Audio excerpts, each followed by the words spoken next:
I mean, this is a high-level game. Two really good teams. Two teams with great cultures and identities that play really hard, kind of mirror each other in a lot of ways. Both build on toughness. What Kelvin's been able to do is incredible. Consistency, the ability to retain players in the world of college basketball today, where guys have to pay their dues and learn and understand what Houston basketball is all about and buy in, is really, really impressive. This team, everyone talks about style of play a lot. I think the interesting thing back then is you watch more and more film. People say tempo of the game, how fast is Houston playing? These games are slower paced because, number one, they're so hard to keep off the offensive glass that teams defensively, you need to bring 5 guys back to rebound the ball. So they're always playing against a set defense. So they literally, their defense is built on their offensive rebounding, which is kind of, when you start to think about it, how's your defense built on your offensive rebounding? But it is, because you're so concerned about keeping them off the glass, you've got to bring everyone back to rebound the ball. Well, if you bring everyone back to rebound the ball, what can't you do? You can't get out in transition, so you can't play ahead of the defense. Don't be stealing that shit tomorrow either, Jeff. You're taking the floor. I mean, you're just going through all the points I got here. And I was But that's the thing that, and then just how hard they play. Now everyone's made another thing about that this is a really good shooting team. There's more guys shooting 38 to 40%. But to me, Roberts has been the guy, because not only if he can score it and people got to scrape down a little bit, that's also going to open up the floor for those guys to get more step-in threes and open threes. And the way those perimeter guys share the ball is really, really good. Really good. Like the Arizona game last week, those last few possessions, when it was kind of winning time, having experienced, tough, winning players. I mean, they were broken plays, but LJ made like back-to-back crazy, tough, hard shots. And watching, help me with the pronunciation, Uzan? Milos Uzan. Yeah, Uzan, yeah, Milos.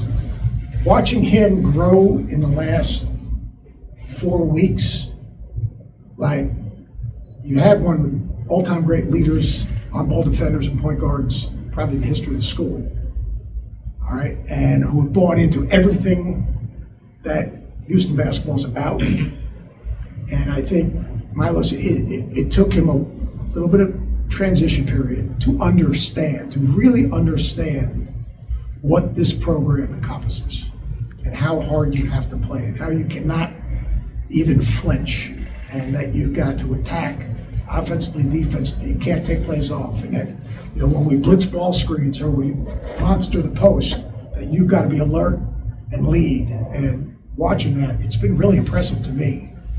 Just watching tape from early in the season and then watching tape now, that dude, he's grown. It's just amazing the way he's grown, and his confidence has grown. Kelvin's confidence has grown in him, and his teammates' confidence has grown in him. So that's about it I got. How would you describe the job that Kelvin Sampson has done here? When you talk about this tomorrow for the country, what are you going to say about that? It's miraculous.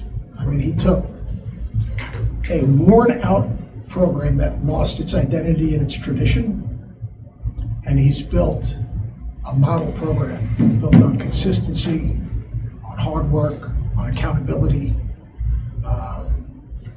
What he's done is absolutely just remarkable. It's remarkable. Now, I do have to admit, watching him on the bench when things aren't going wrong, right, rip the shit out of Kelvin is kind of fun. But besides that, I mean, I just don't know what's going on with it. When he leans back and kind of looks over and starts saying something to him, I think that's pretty funny.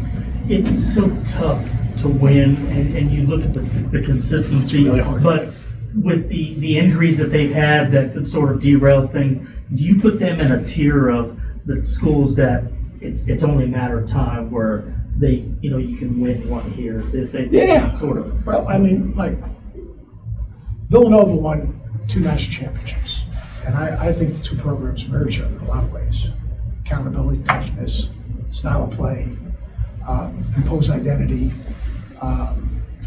Didn't have first team McDonald's All-Americans up and down their rosters, but players developed. Jalen Brunson developed, Mikal, Bridges developed, Dante DiVincenzo developed, just like basically is what's happening here. Continuity. So yeah, I mean, it's not if it's going to happen, it's kind of when it's going to happen. The more you win, the more identity, the new league I think helps, the more you're going to be tracked. But Kelvin, he's not going to get seduced by having to recruit like guys because some guy rated him high. He's got to get Cougars. I mean, he's got to get guys that fit who they are and how they win, and want to be coached, and want to be demanded, and want to get better, and want to buy in. So he's not going to take a shortcut and say, no, he's not going to take a guy. That's not who he was at Oklahoma or Indiana or anywhere else he's ever in Washington State. That's not the essence that makes him have that gift he has. He joked the other day that Roberts was a 1.75 star and what he's become. But now Kelvin's getting McDonald's All-American. He's getting 5-star guys. So Roberts is a bad dude right now. Let me tell you something. That dude is good. He can play, and he's gotten better. And it's amazing when the game's on the line, he either taps one out or comes up to a rebound. Hey Seth, is there a program in the country that's more accomplished than Houston with the kind of players they've had come through here that hasn't won a national title? Who? A program in the country that hasn't? Yeah, with the caliber of players they've had come through here and what they've accomplished. In terms of history? In terms of history. You mean like, you're talking about Drexler and Hakeem and those Elvin dudes? Hayes, those guys. Elvin Hayes. Yeah, those dudes came in at the wrong time. I mean, Jesus. Them and me both. What would your NIL deal be? It would not be Akeem's. I'd have to think about that. Who haven't won? I'm trying to think of the Like, great. you can think of Gonzaga, but Gonzaga's pretty modern, and they didn't have Elijah. No, they Hayes. didn't have top 50 players in the history of the game. Yeah. And that's nothing against, quite honestly, the coaching. I think just the level. You got to understand, when those teams were coming through, those teams were playing against seniors. You know what I mean? Like, those were all old, they're like, college basketball is different now than it was back then. That was more traditional college basketball. That was more traditional college basketball. And yeah, I'm trying to think of, you just start to go through some conferences, like tradition-rich programs that haven't won a national championship. Like there's no one in that. ACC, you got Duke, Carolina, I don't know State, Duke, Carolina State, Maryland. Those are the tradition-rich programs. If you go through the Big Ten, Michigan State, Indiana, Minnesota, not Wisconsin. I'd say a program that's had success for a long time. Wisconsin's won national championships. I'd say that's a pretty good observation. I mean, because even if you go in the Big East, you got Syracuse, you got Georgetown, you got Villanova. I mean, it's not like St. John's way back in the day. I mean, he goes way back in the day. So no, that's a great question. I don't think so. But I'm not exactly. That's a good question for Gillis. He probably would know the answer to that. But don't tell him I said that. Seth, how have you seen LJ any different now from Baylor? His handles improved. He's tightened up his handles, his ability to create stuff off the bounce, played off wall screens better. I think a little more competitive. And let's face it, Baylor has had great guards and great guard play. Terrific guard play. Wisconsin is phenomenal. But I would say his ability to play off the bounce a little bit more and his consistency on the defensive end. He was always a great catch and shoot or shot fake one dribble guy, but he's got a little bit more versatility in his game offensively. You should ask him that question because he was only the 2-time player of the year. Having known Kelvin and his style, I was watching your broadcast the other night of UNC and NC State, and they start talking about Houston and about they lead the nation in playing hard, and that you can expect bruises when you play. What sort of the identity of that? What do you It see goes that? back to Montana Tech. I mean, look, it's funny. I met Kelvin for the first time. I was interviewing at Michigan State for an assistant coaching job with John Heathcote. It was during our camp, and Kelvin was working camp. Like Kelvin's a success story. There's no reason why he should be as successful as he is. What's his pedigree? It's not like anyone said, "Oh yeah, you play for that guy." No, he's an old school grinder. Like, it's hard. Like, to look at his journey from Montana Tech to Indiana to the NBA to back here to taking a program that was in shambles, from winning and losing to facilities to infrastructure to interest, and creating what they've created now. Come on, man. I mean, but I think the reason he's able to do what he's been able to do is because that's who he is. That's who he is. He hasn't, like Kelvin hasn't changed.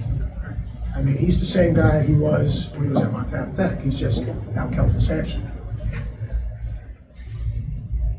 Many analysts think that this is probably Kelvin's most talented team since he's been here. What are your thoughts on that? Yeah, probably in terms of depth. Yeah. He might argue until this team gets to a Final Four. I guess the end of the story hasn't been written about this team yet. They're continuing to write their own legacy. So I wouldn't begrudge any of the other six. His Final Four team was pretty damn good.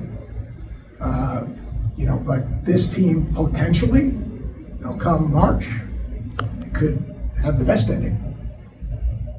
But I wouldn't say that now because they haven't accomplished that. Except I do think that what they're doing in the Big 12, I didn't think they were going to take a step backwards per se, but they've become a dominant team in this conference, while other teams have slipped. During your time as head coach, you were able to get some big road wins, such as Allen Fieldhouse's Cougars teams been able to win a lot of road games, longest Big 12 road winning streak in conference history. What are your thoughts on how they've been able to get it done on the road, kind of what it takes to do it? I'm happy you gave me that question I handed you. Yeah, they went on the road because they imposed their identity on the game. That they're going to defend and rebound. They're a team other people don't want to play against. They take away what you want to do well, and at the end of the game, whether it's home or away, they're just tougher than you.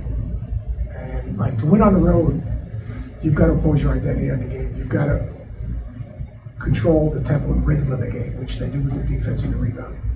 You've got to take the other team's best player, which they most times do. All right, and then you've got to win the hustle points, which is points off turnovers and second chance opportunities. I think that's a formula for them every single day, every single practice.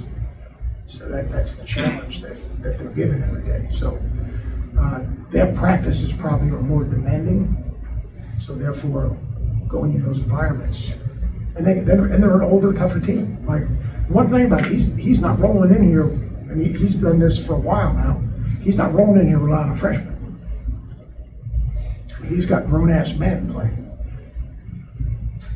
Back to the Big 12 part of it, 29-4 in 2 years. I mean, I knew people thought that he could come in and compete and play, but I mean, that's dominant. I mean, that's He's built. I don't think Kelvin, even when he came here in the other conference, in the American, he didn't build it to win the American. He built it to win the national championship. He built it to get to the Final Four. So, like, the transition to this league, you know, this league is brutal and it's hard to play on the road, and there's tradition-rich programs. He didn't build this thing to be an opponent. Like, he built it to win. You know, that's like, we went from Virginia Tech, we went from Big East to the ACC. You know, that was one of our things. We're not in this league to be an opponent. They didn't come into the Big 12 to be an opponent. They came into the Big 12. They used the Big 12 as a vehicle to even get the greater heights. So, and that's what he's done. You know, the 4 losses they've had, they've all been like these NCAA tournament caliber games, tight down to the wire. Are there any red flags you see with this team? That team that lost those games, Yeah. that was last year, wasn't it? No, I'm talking about this year, the 4 losses. That was last year. November. Well, Texas Tech is last month, or this month. Well, because he had this new team, and they're trying to develop roles. He got a new point guard. He's got guys that are in different places. And like, you can't just say, all right, we got these guys, boom, all right, we're going to be just who we were last year. Like, teams go in 2 different directions. They either get better or they get worse. Last time I checked, these guys have gotten better. So, like, early in the season, like, especially late game situations, like, who are you going to? What are your go-to plays? You know, what's the lineup we want at the end of the game? If we're up 1, what's the lineup? If we're down 3, what's the lineup? What's going to be the thing that we're going to do and utilize our roster in those moments in time? So that takes time to, you don't just get that in practice. It takes time to have something that you look back and then evaluate your team and, all right, I'm going to be able to use, you know, Uzan this way. I'm going to be able to use Roberts now in the low post. Maybe you can draw a double team. You know, this is where Cryer is going to be better with this lineup. You know, maybe we're going to go small at the end of the game and have Arsenal in the game, so now we come matchup problem playing at 4. I mean, there's a lot of things that go into it that, you know, I always say at the beginning of the season, it's a fact-finding mission. You take that information that you learn, process it to improve, and that's kind of what's happening. One more for Coach? When you look at guys like Marcus Sasser who came through the program and you know, came through and now is in the league, Shed, and even this year with Milos Uzan, from coach to coach, what impresses you about his development of players who come through the University of Houston? It teaches them how to be pros. I mean, that's really, I mean, the demands he puts on them, the games that he teaches. You see, I don't know if you guys are allowed in practice, but the pre-practice stuff that he does with his team, understanding spacing, understanding reading defenses, understanding off-ball actions, understanding the defensive, not only fundamentals, but the defensive schemes. So the things they're doing every single day translate to when now you go to a training camp or now you go to an individual workout in the NBA, they're not going to ask you to do anything that you have not done before. So therefore, you're in a comfort zone. And he could answer that question a lot better than me because he actually experienced it. But I think that's one of the reasons his guys have been able to translate, is because that's a day-to-day, that's a day-to-day existence for a player in this program. That's the demands that's being put on him every single day. So when they're put in those situations, they're comfortable. They're not uncomfortable. They're comfortable being uncomfortable on that stage. If that makes sense.